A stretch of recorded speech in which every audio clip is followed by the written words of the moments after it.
வணக்கம். செய்திகள் வாசிப்பது எம் பிரியா.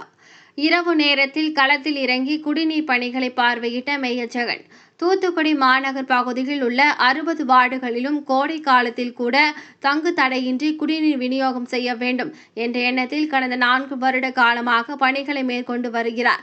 இந்த நிலையில் கடந்த 3 நாட்களாக தூத்துக்குடி மாநகர் பகுதிகளில் குடிநீர் பிரச்சினைகள் விநியோகத்தில் தாமதம் ஏற்பட்டது. இதனை அடுத்து அதிரடியாக செவ்வாய்க்கிழமை காலை மேட்டுப்பட்டி பகுதியில் குடிநீர் விநியோகத்தில் ஏன் தாமதம் என்று அங்கு ஆய்வு மேற்கொண்டு உடனடியாக பணிகளை முடிக்க வேண்டும். அதன் அடிப்படையில் அப்பகுதி மக்களுக்கு குடிநீர் விநியோகம் செய்ய வேண்டும் என்று மேயர் ஜெகன் உத்தரவிட்டார். அதன் பிறகு கங்கா பரமேஸ்வரி நகர் பகுதியில் குடிநீர் பிரச்சனை இருப்பதாக பொதுமக்கள் தெரிவித்ததை அடுத்து அப்பகுதிக்கு சென்று உடனடியாக புதிதாக பைப்பு பதிக்கும் பணிகளை விரைவாக முடிக்க வேண்டும். குடிநீர் விநியோகம் உடனடியாக தங்கு தடையின்றி அப்பகுதிகளுக்கு விநியோகம் செய்ய வேண்டும் என்று அதிகாரிகளுக்கு உத்தரவிட்டு நடைபெறும் பணிகளை மேயர் ஜெகன் பார்வையிட்டார். அதன் பிறகு செவ்வாய்க்கிழமை இரவு அதிரடியாக தூத்துக்குடி மாநகர் பகுதியில் குடிநீர் விநியோகம் செய்யப்படும் பைப்புகளில் விநியோகம் தாமதமாகும் பணிகளை பார்வையிட முடிவு செய்தார். அதன்படி உடனடியாக கடந்த 2 நாட்களாக சண்முகபுரம் புது கிராமம் பகுதிகளில் குடிநீர் விநியோகம் தாமதமாகிவிட்டது. இதனை அடுத்து காய்கறி மார்க்கெட் ரவுண்டானா ஜங்ஷனில் பகுதியில் குடிநீர் மெயின் பைப் லைன் உடைப்பு ஏற்பட்டிருந்தது. அந்த பணிகள் மந்தமாக நடைபெற்றது. அடுத்து இரவு நேரத்தில் திடீரென்று மாநகராட்சி மேயர் ஜெகன் பணிகள் நடைபெறுவதை வந்து பார்வையிட்டார்.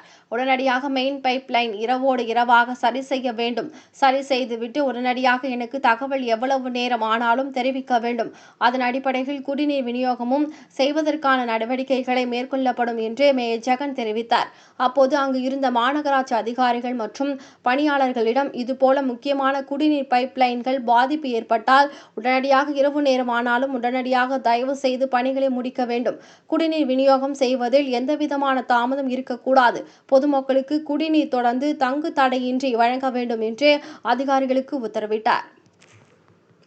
இதனை அடுத்து பல்வேறு பகுதிகளில் நடைபெற்று வரும் குடிநீர் பைப் லைன் பணிகளை இரவு நேரத்தில் அதிரடியாக களத்தில் இறங்கி மேயர் ஜெகன் பார்வையிட்டு நடைபெறும் பணிகளை அவ்வளவும் விரைவாக முடிக்க வேண்டும் என்று பணிகளை செய்து கொண்டிருக்கும் பணியாளர்களிடம் கூறினார். இரவு நேரத்தில் பல மணி நேரம் தொடர்ந்து பல்வேறு இடங்களில் களத்தில் இறங்கி அதிரடியாக குடிநீர் விநியோகத்தில் எந்தவிதமான பாதிப்பும் இருக்கக்கூடாது என்ற எண்ணத்தில் மாநகராட்சி மேயர் ஜெகன் பல மணி நேரம் இரவு நேரத்தில் பல்வேறு இடங்களுக்கு சென்று பணிகளை துரிதப்படுத்தி குடிநீர் விநியோகம் செய்வதில் மும்முரம் காட்டி வந்தார் என்பது குறிப்பிடத்தக்கது. உடன் முன்னாள் மாமன்ற உறுப்பினரும் 20வது வார்டு திமுக வட்ட செயலாளர் ரவீந்திரன், முன்னாள் மாமன்ற உறுப்பினர் கோட்டு ராஜா, ரமேஷ் மற்றும் திமுகவினர் அதிகாரிகள் கலந்து கொண்டனர்.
அப்படின்னு சொல்லிட்டு ஓடிட்டான்.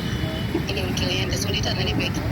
இப்போ அங்கேருந்து இங்கே வந்துச்சு வெளியே வருதா தண்ணி வருது பாருங்க தண்ணி அதான்